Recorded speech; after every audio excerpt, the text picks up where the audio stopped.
যিটো কাম আজি 500 বছৰে আজান ফকীৰে জিকিৰ ৰচনা কৰিছিলে, ৰচনা কৰা আজি 500 বছৰ কালেই হ'ল। তথাপি এনেকুৱা এটা পৰিৱেশ আমি কোনোদিন দেখা নাছিলোঁ আৰু সেই পৰিৱেশটো সৃষ্টি কৰিবৰ কাৰণে আমি পুৰুষাৰ্থ চেষ্টা কৰিছিলোঁ। অসম গৰিয়া পৰিষদে এই অনুষ্ঠানটোত আগবঢ়াই লৈ গৈছিলে আৰু আমি যথেষ্ট তাত সহায় কৰিছিলোঁ। নাজানো আমাৰ ভুল হৈছে নে ভাল হৈছে, আমি এই কথাটো গম নাপাওঁ। ভুল হ'লেহে ভাল হ'ব। কোনোবাই হয়তো ক'ব পাৰে যে ভুল হৈছে ভাল হৈছে, আমি ভাবিছোঁ আমাৰ ভুলেই হৈছে, ভুল হ'লেহে আমাৰ ভাল হ'ব। সেই চিন্তা চৰ্চা আগত ৰাখি অসমৰ নতুন প্ৰজন্মক খুব সোনকালে জিকিৰৰ জাৰিৰ প্ৰচাৰ প্ৰসাৰৰ যিটো মাধ্যম, আমি এই মাধ্যমেৰে আমি আৰম্ভ কৰিবলৈ আমি আজি এই 1000 শিল্পীৰে সৈতে আমি আৰম্ভ কৰা বুলি আমি ঘোষণা কৰিছোঁ। ইয়াৰ পিছৰ পৰ্যায়ত আমি ইয়াতোকৈ আৰু প্ৰচেষ্টা ল'ম যাতে 1000 নহয় 5000 শিল্পীয়ে যাতে আমি গাব পাৰোঁ। এটা সময়ত গৈ আমি 50000 শিল্পীও গাব পৰা আমি কিবা এটা কৰাৰ খুব সোনকালে সিদ্ধান্ত কৰিছোঁ আৰু সেইটোৱে হ'ব আমাৰ মোৰ মনত ভেদভাৱ নাই।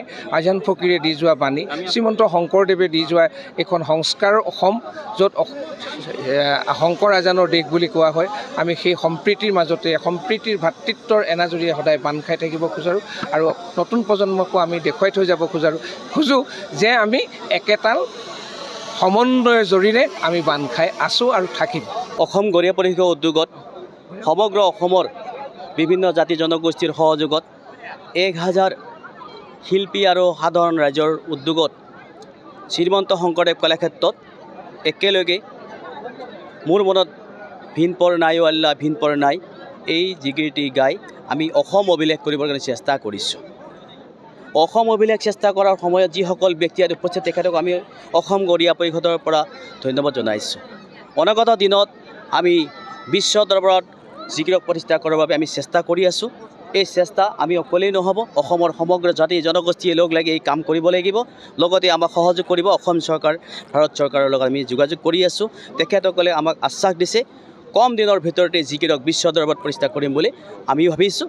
অসম চৰকাৰৰ মাননীয় মুখ্যমন্ত্ৰী, ভাৰত চৰকাৰৰ কেন্দ্ৰীয় মন্ত্ৰীসকল, প্ৰধানমন্ত্ৰীসকলেও আমাৰ কথা ভাবি আছে বুলি আমি কিছু পৰিমাণে গম পাইছোঁ। আমাৰ সমূহ জাতি জনগোষ্ঠীৰ কাৰণে এটা সৌভাগ্যৰ বিষয়, কাৰণ এই জিকিৰটো বিলুপ্তিপ্ৰায় অৱস্থালৈ গৈছিলে, কিন্তু আমি আজি আমাৰ আগতে এনাউন্সমেণ্ট দিছিলোঁ, কিন্তু আমি আজি যথেষ্ট সঁহাৰি পালোঁ আৰু মিডিয়া চেলুকে আদি কৰি বিভিন্ন জাতি জনগোষ্ঠীৰ দল সংগঠনৰ যথেষ্ট সঁহাৰি পালোঁ। গতিকে এই চেগুতে আমি অসমৰ সমূহ ৰাইজলৈকে আমি অসম গৰিয়া পৰিষদৰ পৰা ধন্যবাদ জনাইছোঁ। পৰৱৰ্তী সময়ত যাতে এনেধৰণৰ কাৰ্যসূচী আগবঢ়াই নি আমি আমাৰ সংস্কৃতিটো জীয়াই ৰখাৰ কাৰণে আমি চেষ্টা অব্যাহত ৰাখিম।